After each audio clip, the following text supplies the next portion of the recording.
अगर एक online business करना चाहते हैं लेकिन आपके पास बेचने के लिए कोई प्रोडक्ट नहीं है तो एक अच्छा ऑप्शन है कि आप अपनी सर्विसेज बेचते हैं। लेकिन एक सर्विस बिजनेस करने के लिए भी ये मैंडेटरी है कि आपके पास कोई एक अच्छा स्किल हो जिसे आप कस्टमर को बेच सकें। लेकिन आपके पास ये भी स्किल नहीं है, फिर भी आप एक ऑनलाइन बिजनेस करना चाहते हैं, तो आपके लिए एक अच्छा ऑप्शन निकल के आता है ड्रॉप सर्विसिंग का। तो आज ये वीडियो में हम बात करने वाले हैं ड्रॉप सर्विसिंग होती क्या है, क्या फ़ायदे होते हैं इसके, कैसे की जाती है और सबसे बड़ी बात इसके नुकसान क्या होते हैं।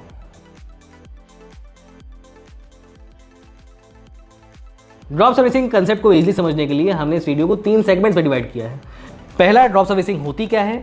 सेकंड, ड्रॉप सर्विसिंग के क्या क्या फायदे हो सकते हैं, क्या क्या बेनिफिट हो सकते हैं। और तीसरा, बहुत इंपॉर्टेंट, ड्रॉप सर्विसिंग के नुकसान क्या हो सकते हैं, ड्रॉबैक्स क्या हो सकते हैं। सो स्टार्ट करते हैं। ड्रॉप सर्विसिंग होती क्या है एग्जैक्टली। ड्रॉप सर्विसिंग तो सिंपल भाषा में समझें तो ये कोई नया बिजनेस मॉडल नहीं है, ये ज़माने से चला आ रहा है। फॉर एग्जाम्पल, आपके पास पैसे ज़्यादा आ गए हैं, आपको अपने लिए एक बड़ा सा घर बनवाना है। इस काम के लिए आपने एक अच्छी सी कंस्ट्रक्शन कंपनी देख ली और उन्हें अपना ये ऑर्डर दे दिया कि हमें इस टाइप की बिल्डिंग चाहिए, इतने सारे कमरे चाहिए, वगैरह वगैरह। अब ये कंस्ट्रक्शन कंपनी ने आपसे ऑर्डर ले लिया, लेकिन कंस्ट्रक्शन कंपनी बड़ी है इसलिए उसके पास ऑलरेडी बहुत सारे ऑर्डर हैं। लेकिन आपके काम को कंप्लीट करने के लिए इस कंपनी ने एक छोटे ठेकेदार को हायर कर लिया। अब उस कंपनी ने ये काम उस ठेकेदार को दे दिया आपको बिना बताए। एडिशनली उन्होंने ये काम किया कि उस ठेकेदार को सारी गाइडलाइंस दे दी कि इस तरह घर बनना है, इतने सारे कमरे बनने हैं, वगैरह वगैरह। अब जो घर आप बनवा रहे हैं ये घर आपके लिए वो कंस्ट्रक्शन कंपनी ही बना रही है, आपकी लाइसेंसिंग उस कंपनी से ही होगी, आपका उस ठेकेदार से कोई मतलब नहीं होगा।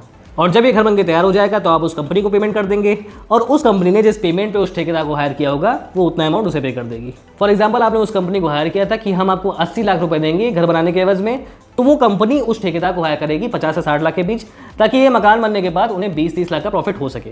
तो ये पूरा कंसेप्ट है ड्रॉप सर्विसिंग का देसी भाषा में। अब इस चीज़ को इंटरनेट पर लेके आते हैं, क्योंकि इंटरनेट एक वर्चुअल चीज़ है तो यहाँ पर मोस्टली काम सर्विसेज के ही होते हैं। फॉर एग्जाम्पल, आपको अपने बिजनेस के लिए एक वेबसाइट बनवानी है, तो आपने इंटरनेट पे अच्छी खासी सर्चिंग की और एक अच्छी सी कंपनी को निकाला कि इस कंपनी से हम अपनी वेबसाइट बनवाएंगे। उस कंपनी ने आपसे ऑर्डर ले लिया कि हम आपकी वेबसाइट 80,000 रुपये में बना देंगे। आप खुशी खुशी तैयार भी हो गए कि आपको भरोसा था कि ये कंपनी हमारे लिए अच्छी वेबसाइट बना देगी, अच्छा काम करके देगी। अब जिस कंपनी को आपने ऑर्डर दिया है उनके पास एक अच्छा खासा वर्कलोड पहले से ही है, तो आपकी वेबसाइट बनाने के लिए वो एक अच्छे से फ्रीलांसर को हायर करते हैं, जिससे उनकी डील होती है कि वो 50,000 रुपये लेगा और एक अच्छी सी वेबसाइट बना के दे देगा। यहाँ पर जिस कंपनी ने आपसे ऑर्डर लिया है वो फ्रीलांसर को सारी गाइडलाइंस बता देती है कि इस तरह से वेबसाइट बननी चाहिए, इस प्लेटफॉर्म पे होनी चाहिए और ये सारे फीचर्स होने चाहिए। अब वो फ्रीलांसर ये वेबसाइट बना देता है और कंपनी को ही डिलीवर कर देता है। इसके बाद ये कंपनी वो वेबसाइट आपको डिलीवर कर देती है। यहाँ पर आपके बीच में और उस फ्रीलांसर के बीच में कोई भी कम्युनिकेशन नहीं हुआ, आपको कहीं भी नहीं पता चला कि ये वेबसाइट किसी और फ्रीलांसर ने बनाई है, आपके लिए ये काम उस कंपनी ने ही किया है। तो यही बेसिक सा कंसेप्ट है ड्रॉप सर्विसिंग का इंटरनेट की भाषा में। यहाँ पर हमने एग्जांपल के तौर पे वेबसाइट क्रिएशन के काम को लिया है, लेकिन ड्रॉप सर्विसिंग के काम के लिए आप बहुत सारे एग्जांपल ले सकते हैं। आप ग्राफिक डिजाइनिंग करवाना चाहते हैं, आप वीडियो बनवाना चाहते हैं, आप ब्लॉग्स लिखवाना चाहते हैं, आप डिजिटल मार्केटिंग करवाना चाहते हैं, आप सॉफ्टवेयर बनवाना चाहते हैं, ये सारे काम डिजिटली डिलीवर किए जाते हैं, इसलिए इनको ड्रॉप सर्विसिंग के थ्रू किया जा सकता है। अब आते हैं वीडियो के सेकंड सेगमेंट में, जहां पर हम बात करेंगे ड्रॉप सर्विसिंग के क्या क्या बेनिफिट्स हो सकते हैं। So point number 1, startup cost. जब हम बिजनेस स्टार्ट करने की बात करते हैं तो यहाँ पर सबसे पहला पॉइंट आता है कि हमें कॉस्ट कितनी लगानी पड़ेगी, हमें अपनी कैपिटल कितनी लगानी पड़ेगी।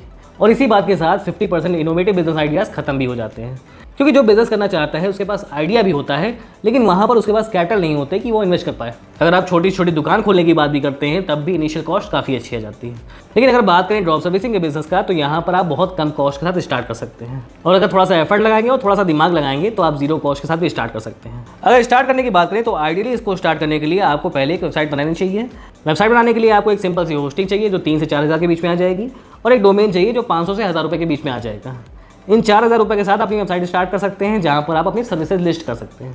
ड्रॉप सर्विसिंग के लिए वेबसाइट बनाने का पर्पज़ यही है कि जो भी सर्विसेज आप प्रोवाइड करने वाले हैं उस वेबसाइट पे आप लिस्ट कर देते हैं और जिससे सामने वाले कस्टमर के लिए आपकी सर्विसेज के बारे में और आपके बारे में जानना थोड़ा सा आसान हो जाता है। इस वेबसाइट में आप कस्टमर को दोनों तरह के ऑप्शन दे सकते हैं। आप चाहें तो इस वेबसाइट को एज ए ई-कॉमर्स वेबसाइट बना दें, जहां पर आप अपनी सर्विसेज को एज अ प्रोडक्ट लिस्ट कर देते हैं, जैसा कि ई-कॉमर्स प्लेटफॉर्म पे किया होता है। और जब कस्टमर वहां पर आता है तो उसे सिंपली ऑर्डर करना होता है, पेमेंट करना होता है और आपके पास उसका ऑर्डर पहुंच जाता है, उसके सारे गाइडलाइंस पहुंच जाती है। दूसरा ऑप्शन ये है कि वहां पर आप कोई ई-कॉमर्स वेबसाइट ना बना के सिंपल सी एक वेबसाइट बना देते हैं और वहां पर सर्विसेज लिस्ट कर देते हैं। अब कस्टमर जब वेबसाइट पर आता है तो वो आपसे कांटेक्ट करता है और उसे जिस सर्विस की रिक्वायरमेंट होती है आपको उसके बारे में बताता है, आपके बीच में कम्युनिकेशन होता है और अगर सब कुछ सही रहता है तो आपसे वो सर्विसेज परचेज कर लेता है। लेकिन अगर आप स्टार्टिंग में कुछ भी खर्च नहीं करना चाहते हैं, आप जीरो अमाउंट के साथ स्टार्ट करना चाहते हैं, तो आपको इस वेबसाइट की ज़रूरत नहीं है। आप सिंपली लोगों से कम्युनिकेट कर सकते हैं। वो आप फेसबुक ग्रुप के थ्रू कर सकते हैं, वो आप इंस्टाग्राम के थ्रू कर सकते हैं, वो आप मैसेंजर के थ्रू भी कर सकते हैं। और जब आपको वहाँ से क्लाइंट मिल जाता है, वो क्लाइंट पे करने को तैयार हो जाता है, उसका ऑर्डर ले लीजिए और फाइवर जैसी साइट्स पर जाके वहाँ पर एक अच्छा सा फ्रीलांसर ढूंढिए जो आपका काम कर सकता है। अगर आप थोड़ा सा और स्मार्टली प्ले करना चाहते हैं इस गेम को, तो अपने आप को भी लिस्ट कर लीजिए फाइवर जैसी वेबसाइट्स पर। वहाँ पर जब किसी कस्टमर को रिक्वायरमेंट होती है सर्विस की, तो वो फाइवर पे आया, अगर आपको कोई ऑर्डर मिलता है तो आप उसे ले लीजिए और दूसरे फ्रीलांसर से उस काम को करा लीजिए। यहाँ पर जो प्राइस गैप आएगा, जो कस्टमर आपको पे करने वाला है और जो आप उस फ्रीलांसर को पे करने वाले हैं, इसका डिफरेंस आपका प्रॉफिट बन जाएगा। तो ये दोनों ऑप्शन हो सकते हैं आपके पास। आप फ्री में भी स्टार्ट कर सकते हैं और आप थोड़ी सी कॉस्ट लगाकर भी स्टार्ट कर सकते हैं। रिकमेंडेड यही रहेगा कि अगर आपको लॉन्ग टर्म बिजनेस करना है तो अपनी एक वेबसाइट बना लीजिए, जिससे कस्टमर के मन में एक ट्रस्ट पैदा होता है कि आप एक जेन्युइन वेंडर हैं। सेकंड बेनिफिट आता है इजी स्केलिंग का।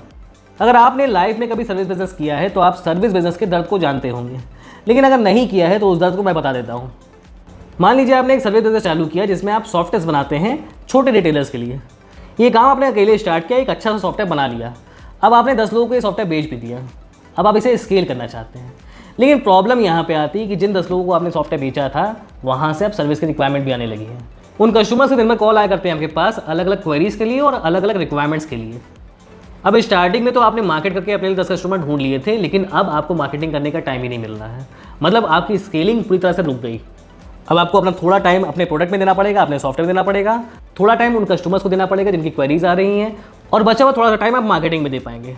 रिजल्ट ये होगा कि मार्केटिंग हो नहीं पाएगी, आपको नए कस्टमर्स मिल ही नहीं पाएंगे।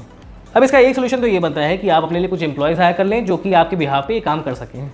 लेकिन हम यहाँ पर इंडिविजुअली बिजनेस स्टार्ट करने की बात कर रहे हैं। यहाँ पर अभी आप अकेले हैं और अभी तक आपने इतना रेवेन्यू नहीं किया कि आप उस बिजनेस से अपने लिए भी खर्चे निकाल पाएँ और अपने एम्प्लॉयज़ को भी सैलरी दे पाएँ। तो मतलब एम्प्लॉयज़ रखना बहुत हद तक पॉसिबल नहीं है।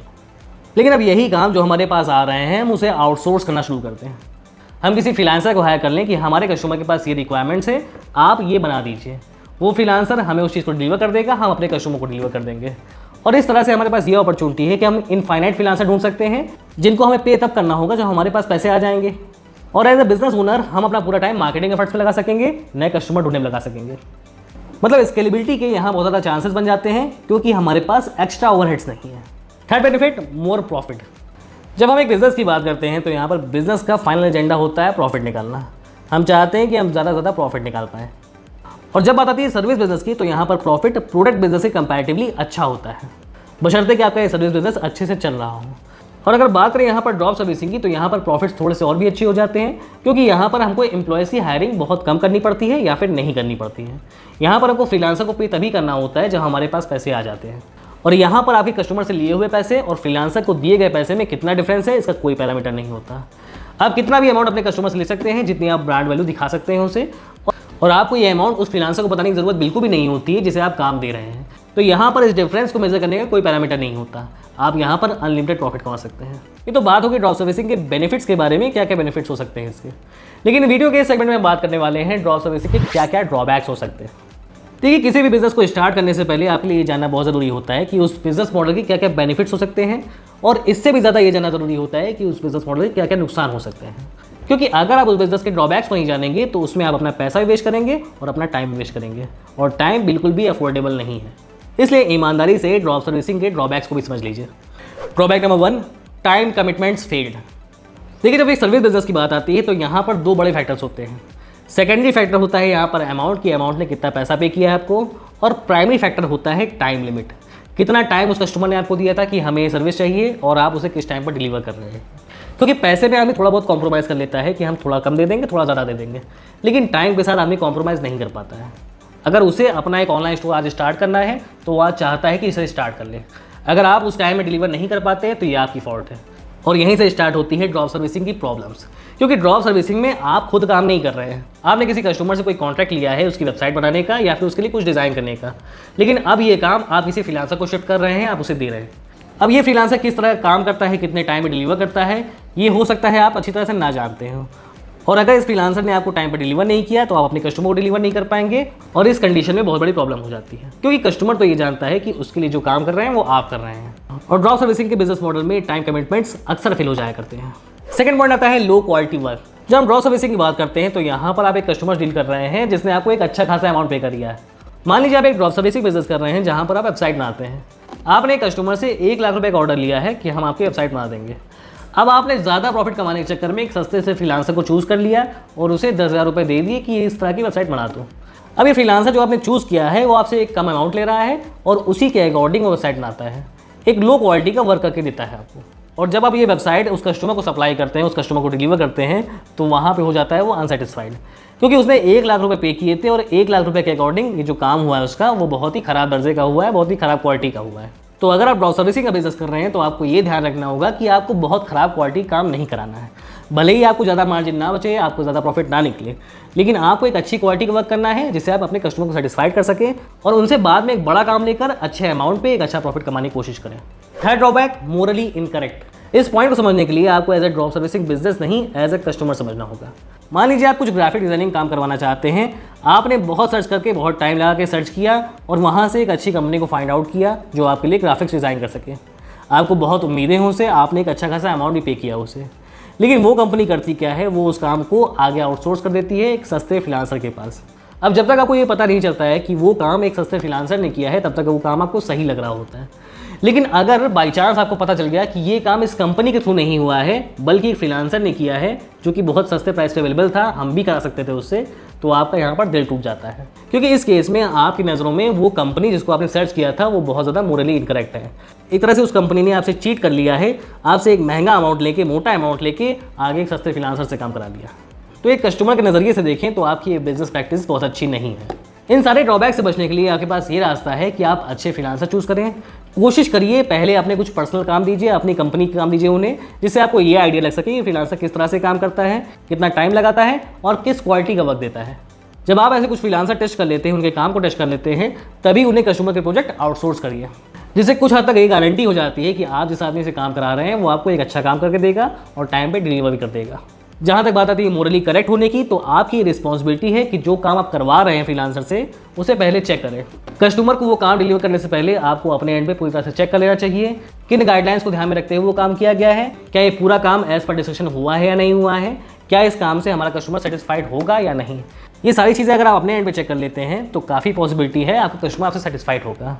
और अगर उस कस्टमर को आफ्टर डिलीवरी कुछ सर्विस की रिक्वायरमेंट है या फिर कुछ चेंज की रिक्वायरमेंट है, तब भी आपको उस काम को करना चाहिए ताकि आप कस्टमर से एक लॉन्ग टर्म रिलेशन बिल्ड कर पाएं। तो ये था ड्रॉप सर्विसिंग का छोटा सा ओवरव्यू। उम्मीद है सबको समझ में आ गया होगा। कोई डाउट हो तो कमेंट से पूछ लीजिएगा, और अगर ड्रॉप सर्विसिंग के बारे में पूरी इन्फॉर्मेशन चाहते हैं, पूरा नॉलेज चाहते हैं, तो इस प्लेलिस्ट को फॉलो कर लीजिएगा जो आई बटन में दिखाई दे रही है। यहाँ आपको ड्रॉप सर्विसिंग के बारे में कंप्लीट नॉलेज मिल जाएगा। अभी के लिए गुड बाय।